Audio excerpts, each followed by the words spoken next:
We camped off-trail beneath a sky we thought we knew. The kind of sky that feels older than any story you could tell under it. Black silk and powdered stars, a silver wash through the trees like the Milky Way had learned to whisper. The fire was doing its tired talk, snap, sigh, a polite pop when a pitch vein surrendered. And my wife lay with her head on my shoulder, counting constellations under her breath the way some people say prayers. We'd hiked hard that day, thighs humming, boots still holding the heat of the climb. At 43, I was newly aware that my knees had opinions. At 36, she had the same stubborn streak that made me fall for her the summer she convinced me to sleep on a tarp in a thunderstorm, for the sound. We were off trail. I'm saying that as a confession, not a recommendation. We chose a clearing where the trees opened like a pocket, and the granite of the Black Hills held our tent with the kind of steady that makes you think the earth is doing you a favor.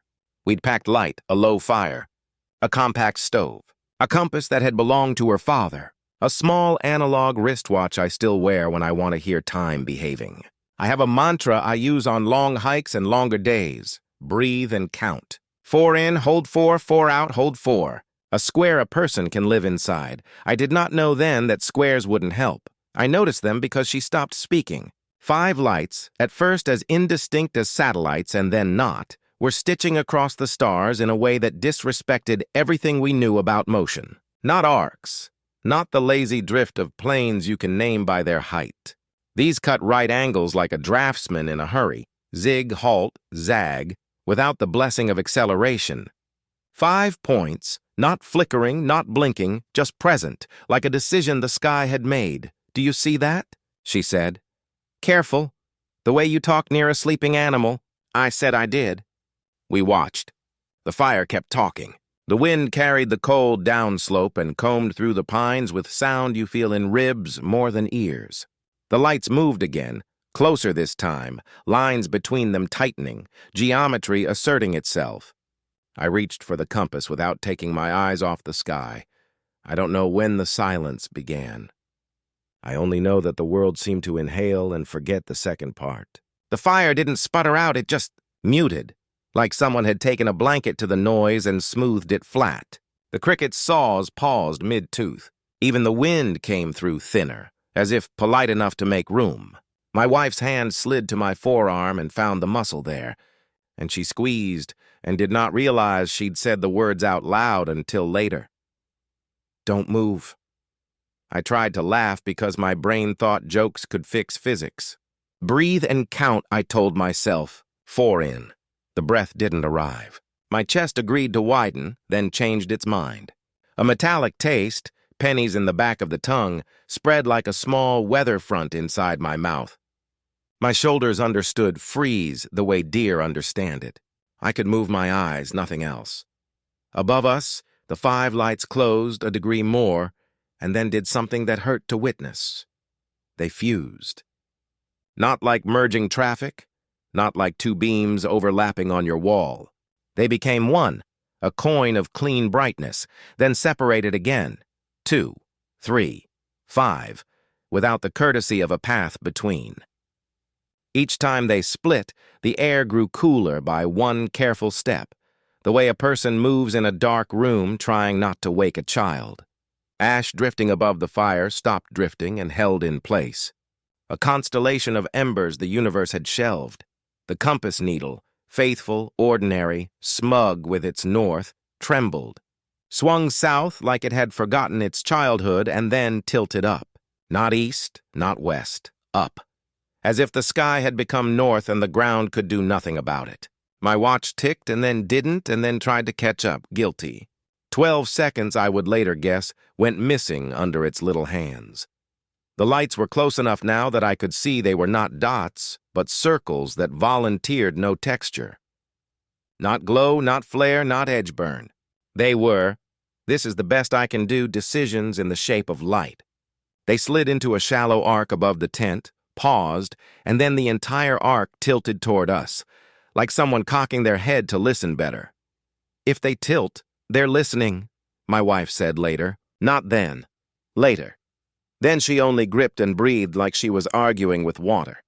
I tried to say her name, my tongue compromised by sticking to the roof of my mouth as if that was what language had always meant. I tried the mantra again because people return to rituals even when rituals have fled. Breathe and count. The count came like numbers written behind fog. The breath negotiated. It failed.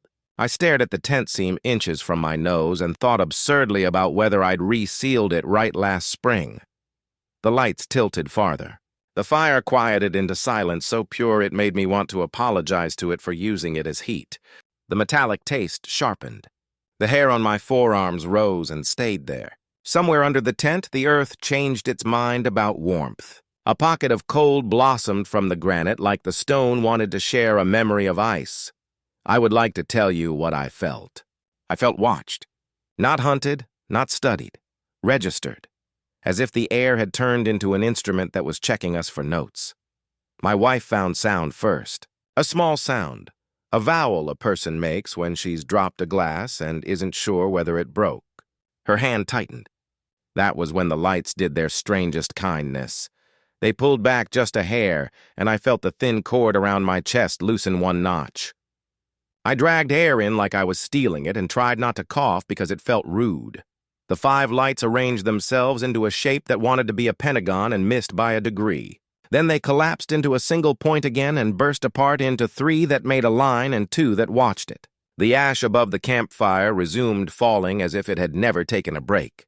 The compass needle quivered, reconsidered, and snapped north with the embarrassed stiffness of a soldier who forgot the parade rest command. My watch hand jumped forward 1 click like an actor who entered early and pretended he meant to.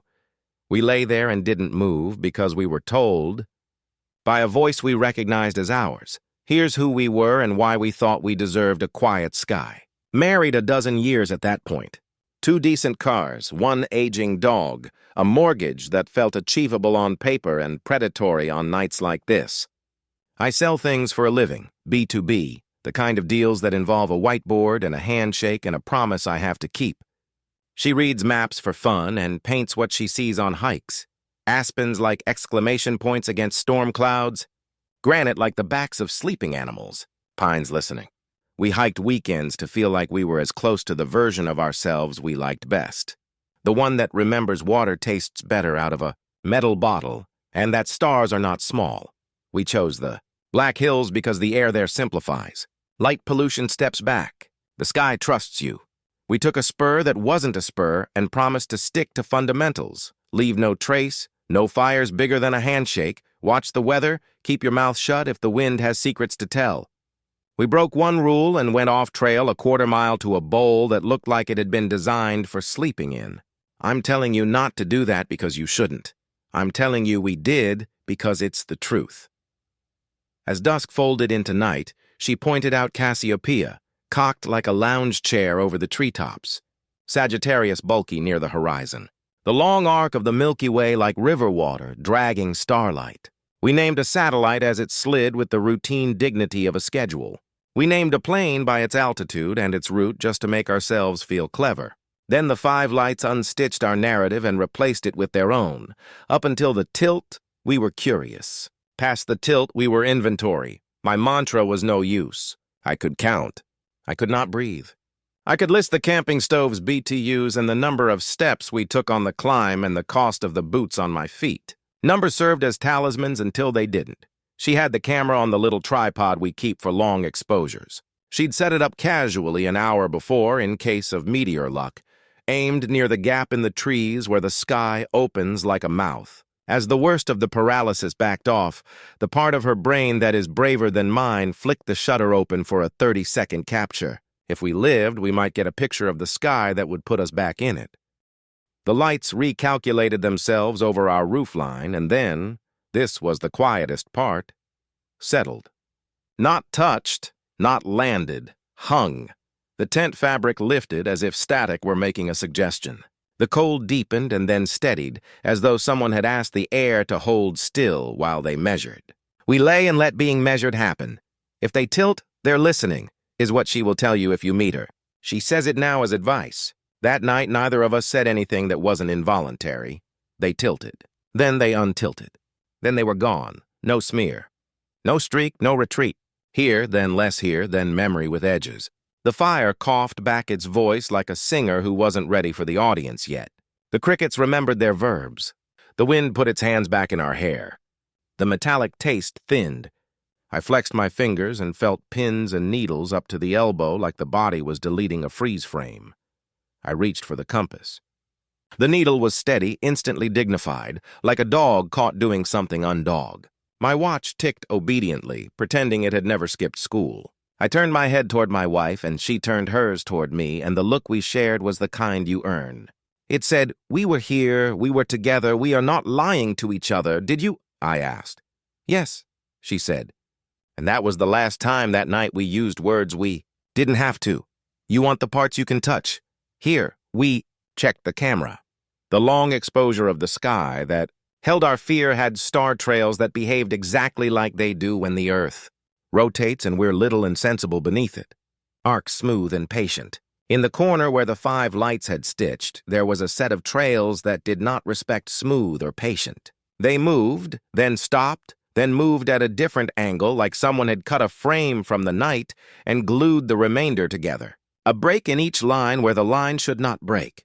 The stars in the same frame carried no such surgery. Only the 5. The voice recorder we sometimes use to jot notes about trailheads and water sources and jokes we want to remember so we don't ruin them later. Caught our voices earlier in the evening, hers calling. Cassiopeia, mine mumbling about how dinner had needed more salt, and then later caught a stretch of 7 seconds that sounded like the inside of a closed box. Not hiss, not wind, not the nearby stream, not the little pop of coals as they collapse. Clean nothing, followed by my breathing arriving like a guest who forgot the time.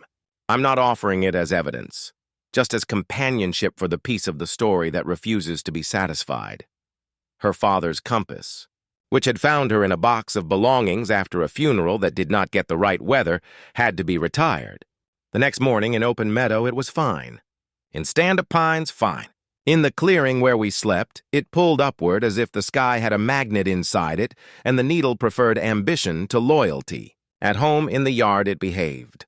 On later hikes, every few minutes under large, empty sky, it would tremble and remember up. We took photographs of the fire ring the next day, and there was a round patch of too clean in the center where soot had chosen not to be. The granite around it felt the same. Not scorched, not slick. Just uninterested in ash. The metal tape measure in our little repair kit stuck to the underside of the tent fabric when we packed it. A static trick we both pretended to believe. On the hike out, we kept inventory of what felt wrong and what felt normal, like a couple who had decided to be scientists of their marriage. We didn't mention the dream we each had that night. The same one, where a line of light stood at the foot of the sleeping bags and measured our breathing like it was practicing. When we got home, we did the thing people do when the world asks them to negotiate new terms. We told nobody and told each other a lot.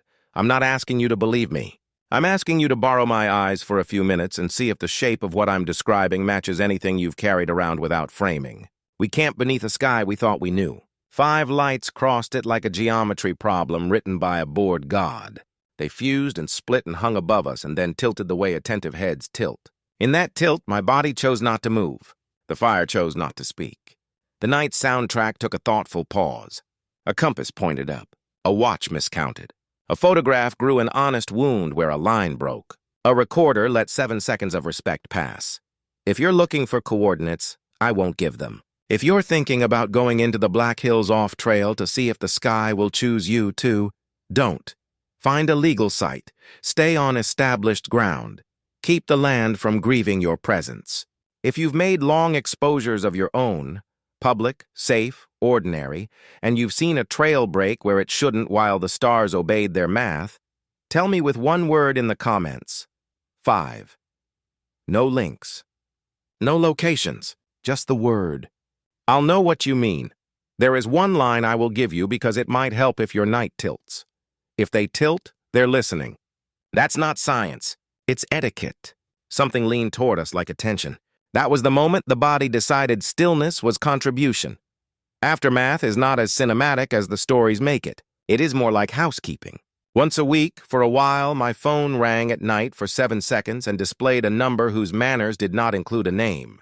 Once in a while, when I close my eyes to sleep, I forget the second part and wake with my chest halfway to breath and my hands furious with pins and needles. Every few hikes, in far places with generous sky, the compass I replaced for hers trembles and remembers up like it would prefer to be a different kind of machine.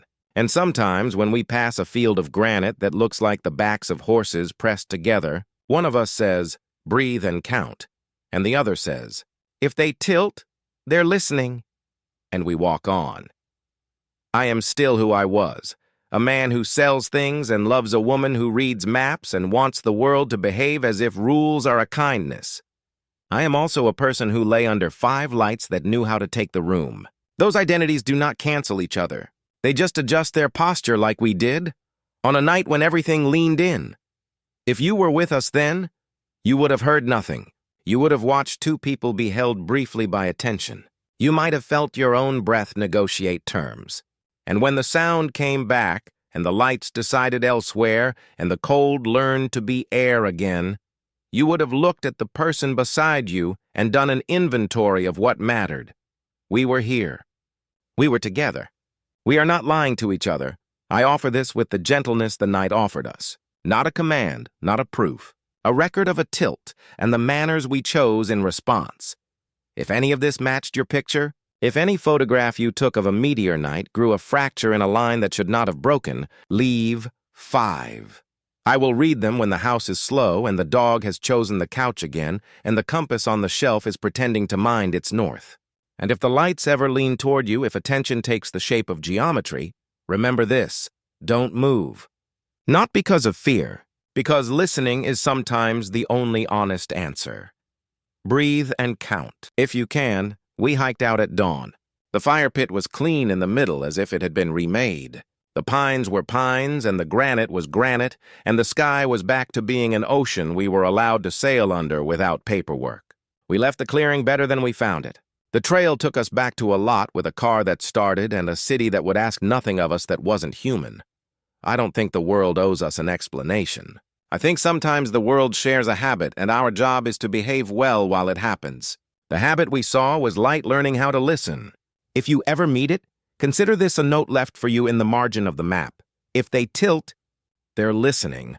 And if you're afraid in the first 2 seconds and you can't breathe, if the metallic taste is too much and your hands are temporary, know this: sound comes back. Fire remembers its verbs. The wind waits kindness out. Sometimes even your heart does.